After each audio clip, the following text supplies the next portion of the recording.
have an explanation for. Four. Four. And I'm going to list them very quickly. Okay. And then I want you to use what your Quran says to explain these historical facts. Okay, that's fair, that's fair. Okay, I'm going to list the 12. We can, but I cannot answer this let me right away. finish. Let me finish. Let me finish. You have already prepared. Let me finish. So, ladies and gentlemen, these are the 12 facts. I'm going to list them. Jesus died by crucifixion. Jesus was buried in a tomb. Disciples despaired and felt hopeless because of the crucifixion. The tomb was empty a few days later. The disciples believed they experienced a literal appearance of a risen Jesus Christ. The disciples were transformed by that experience.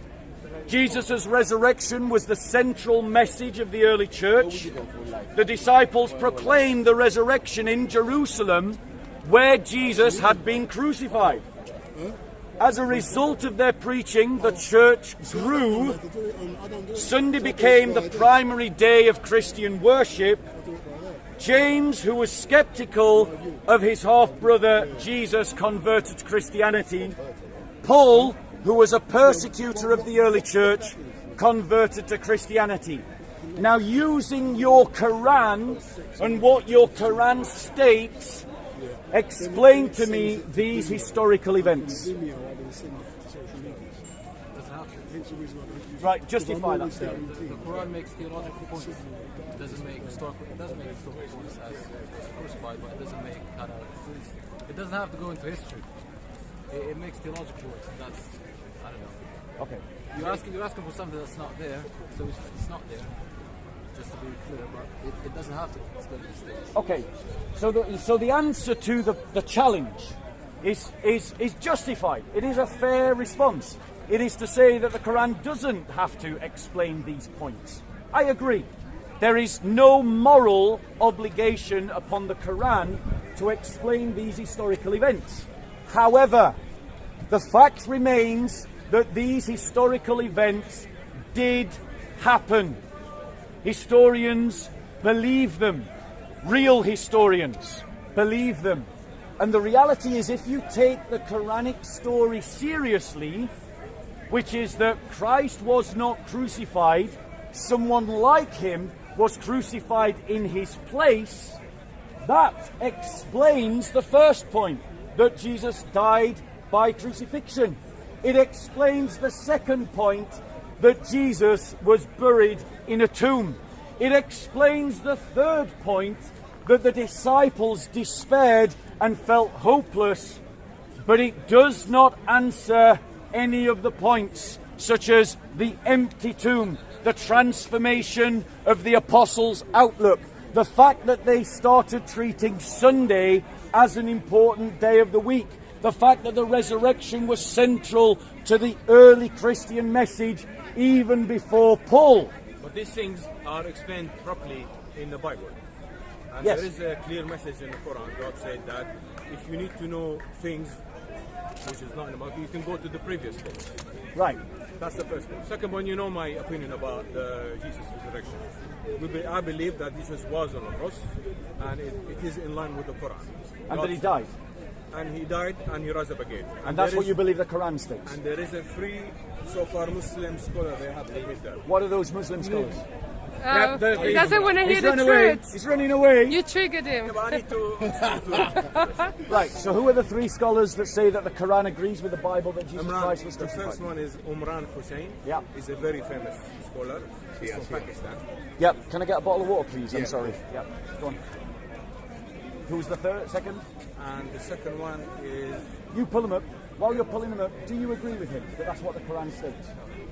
What do you think the Quran I states? agree with the mystery, Which is? which is he wasn't crucified in the first place because it states clearly he was not crucified, he was not killed. So let us assume that you're correct, We'll get right? How do you explain the fact of the empty tomb? I don't have to explain the fact that he killed. Well, you do, because the first Christians proclaimed a risen Jesus. What can I present to you a problem with the story of the empty tomb? Yeah, go on. Because okay, so for example, I've heard the rabbi say this, and the way they found out about the empty tomb is the three women, or however women they were. Yeah. They went to the tomb to get the spices Just and one. went to the tomb and then they found that the tomb was empty. However, he explained that there was no reason for them to go and that would be the stupidest thing to do. And that's why it didn't happen. And the reason is because the spices are used so that the dead body does not stick. So it's used for the burial. When the burial happens, takes place, people do not smell the bad smell. Yep. And after the burial, there is no reason for someone to go to get the spices and go to put the spices on someone when the thing is done, when he's in the tomb. So the story doesn't make sense. The mass Christian. No, that's the argument. My knowledge. No, let me reply to him, and then you can reply as well. Because we got three different opinions here. One Muslim who thinks that Quran teaches that Christ was dead and crucified, and one who doesn't believe that the Quran teaches that, and then the Christian position. But you're making the argument from people like Rabbi Tovia Singer. Yep. This is the kind of argument that counter-missionaries make. But the reality is, the Jews like Rabbi Tovia Singer are making their arguments from 5th century Talmudic teachings. 5th century Talmudic teachings do not account for 1st century Judaic practices.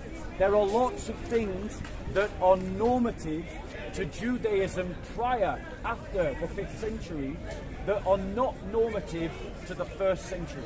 What we have are historical records that demonstrate that Jews did go to their tombs in the 1st century to anoint them with spices. We've got 1st century documentation. They're called the Gospels. Yes. What you're arguing from is rabbinic 5th century traditions. That's 5 centuries too late. Well, you told that too many times that is the case. Well, however, if all your documents are the Gospels, then you rely on the Gospels as a historical record. I wouldn't take them as a single historical record. So I thought when you said there are historical documents that demonstrate that people used to do this in the 1st century, I assume there was some place other than the Gospels. If it's only in the Gospels, Right, hold on one second. Because I'm going to demonstrate to you that there are historical sources that show that burying the crucified condemned man was normative in the 1st century. I'm not saying No, let me finish. Because what I'm demonstrating to you is if I'm demonstrating that it's normative to bury the crucified man, then that is extra biblical sources that support the evidence of the gospel. Yeah. Yes. No, the burial Yeah. and putting the spices Is that in the someone fun I'm gonna is two use? different things. No. You have not shown me any there reason a to purpose doubt. for All you've this done is packet? make the same conjecture that Rabbi Tovia Singer is making. No. Okay. Show me why I should believe it. Well, for one, the reason. Yeah, No, don't assert. Give me historical evidence to show. Well, I don't have. I'm not Jewish. I'm not. Right. Yeah, exactly. You're not a Jew and you're not familiar. You're repeating what you heard from a Rabbi Tovia Singer video, and that's what you're repeating. Yeah, pretty much. Yeah, exactly. But the point is, Rabbi Tovia Singer throws everything in the kitchen sink at the idea of the Christian faith. But the reality is, I'm about to show you 1st century evidence that corresponds with the testimony that we have in the Gospels. So my evidence is entirely 1st century. Based on history. Yes, based on history. I'm making a historical argument. You're making an argument from the 20th century by Rabbi Tovia Singer, who's using 5th century documents to base his criticism of Christianity. It's 5 centuries too late. We'll see. Okay. So, listen to this is what Josephus Flavius writes. And Josephus Flavius was a 1st century historian who wrote about the Jewish wars and the revolt in 70 AD. He was made by the Sanhedrin at the birth of the revolt, the governor of, I believe, Galilee. But when he realized the game was up, he swapped sides, he became a Roman, and then he wrote a history to curry favor with the Romans. But this is what he wrote, speaking about the murder of the high priests in Jerusalem during the revolt.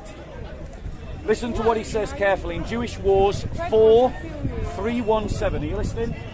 They actually went so far in their impiety as to cast out the corpses without burial.